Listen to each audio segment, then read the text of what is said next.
Good afternoon. Hi, this is Maheshwari. I'm a resident of Nandyal district. I'm a B.TECH graduated of ECE with aggregated with 75% in the stream of ECE. So I'm a 2025 passed out. I joined in Qspiders at March 5th, 2025. It has been up to 10 months.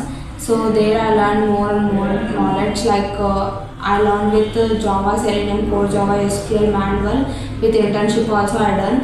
The faculty was very good and they teach me very well. They supported me. In grooming sessions also I learned many more things. In presentations for myself I have very fear. In presentations I overcome that. Trainers are improved myself, like in what areas I have improved. I have to improve. They told to me and I done with my hard work. After that I attended internship. There I was improved my communication very well.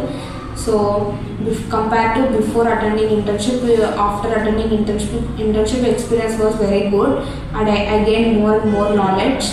So finally I got placed. Thank you, Qspiders JNTU.